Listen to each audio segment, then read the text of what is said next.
on Writing Military History with Michael Lee Lanning, author of 30 nonfiction books printed in 12 languages, who has appeared on major television networks as expert on the individual soldier. Welcome to episode 2 of On Writing Military History. As we said in episode 1, gave some of the background that got me in the writing business. By the early 1980s, I was thoroughly dissatisfied with what was being done in the movies and written in books about Vietnam and the Vietnam veterans. So I determined to write my own. In preparation for writing, I drew on a journal that I'd kept for a year in Vietnam on the recommendation of my brother. When I got the journal out and reread it, then I sat down and called my parents and asked if they'd kept the letters. They had. I called my brother. He had kept his. My wife, Linda, had kept the letters I'd written her. I first of all thought it was kind of strange that all of them had kept the letters. But then I thought about each letter they received, they had to think that maybe it was the last, so they kept them. With the journal and those letters, I was able to piece together what it was like for a year in the life of an infantry lieutenant, as he was a platoon leader, and a reconnaissance platoon leader, and then a rifle company commander. I began my writing, I was still on active duty, working often 12 hours a day, sometimes 6 days a week. Mostly I wrote on yellow legal pads and pen. I would write as much as I could, I would take it home, and my wife Linda would put it in our computer, or actually a word processor. This was in the mid-1980s. We had an Apple IIe, which didn't have a hard drive. You had to boot up whatever you were using each time. We had a letter quality printer that sounded like a fast typist and weighed about as much as a boat anchor, but it came out with a good quality, so we knew that's what we wanted. Over the 6 months, 8 months, I was able to assemble much of what I wanted to write. I reread it, and I thought, from not ever having a lack of confidence, that this was as good or better than anything I was reading out on the bookstore shelves. So I decided maybe I should look for a publisher instead of just Xeroxing 2 copies and giving each of my daughters.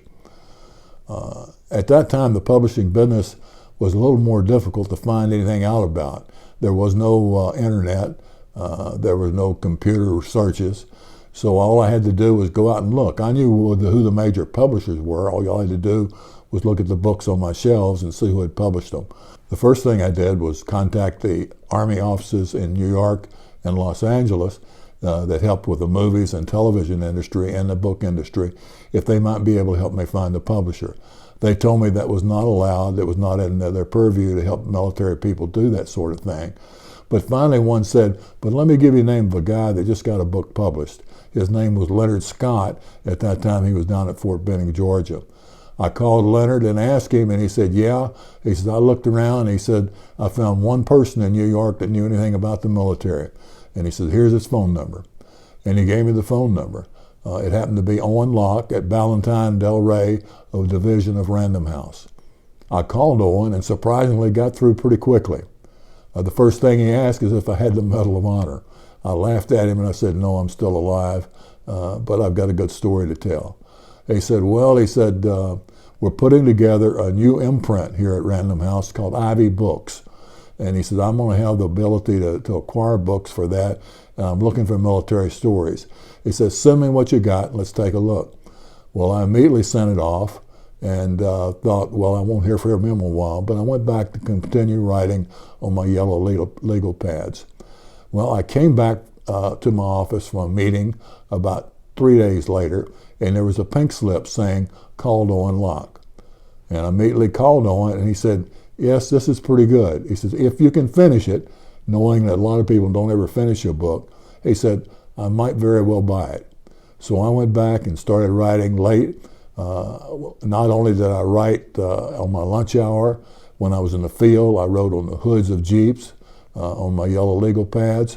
I went on a lot of temporary duties. I'd stop in a bar an hour or two earlier, have a drink, and write. And every night when I got home, when I was at home and working, I'd go to my office before I got out of uniform, and I would write my 2 pages for that day if I hadn't already written it. So I did it decently with a military way, and at the end of about a year from the start, I had my completed manuscript and sent it off to Owen Locke. My completed manuscript was about 300,000 words. Owen got back with me quickly again, and he said, it's just too long. He says, you've got to cut it down. He says, what can you do? He says, if you cut it down, he says, I think I'll buy it. So I was on that time heading for temporary duty in Korea. I took the manuscript in a briefcase, and I worked on it every off minute I had, cutting words, chapters, and even pages.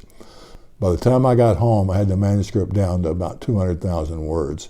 I sent it back to Owen. He came back and said it's still too long, but he said, if you can provide an ending to the first half and a beginning to the second half, I'll make it into 2 books, and we'll give you twice as much money. That took no decision on my part. I said, immediately I'll do it, and sat down and had a good break between the time when I was a platoon leader and the time when I was a company commander.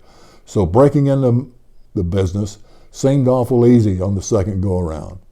Owen took the books. The first one, I titled the whole manuscript, The Only War We Had. It was a phrase we had frequently used in Vietnam, that it wasn't much of a war, but it was the only war we had. He used that in the first book, subtitled it A Platoon Leader's Journal, renamed the second half Vietnam 69, A Company Commander's Journal, and both of them came out in the late 87 and 88. The second title was Owen's choice. I didn't care for it, but interestingly, it had all the key words that would later be very big when the internet and search engines came out. Vietnam, Company Commander, Journal, that sort of thing. So we were fortuitous from that point. I was a little disappointed when the books were first released that they were not hardback and not full and not all the fancy color I saw in the bestsellers. Rather, they were original paperbacks. But original paperback in the Random House system, it takes 30,000 copies just to fill the first orders. So I was very happy with that.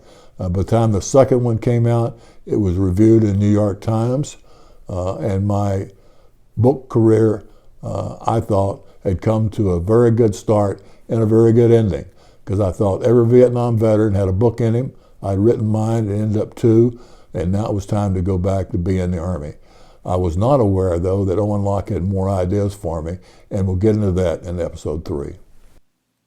You can learn more about Michael Lee Lanning and his books at michaelleelanning.com.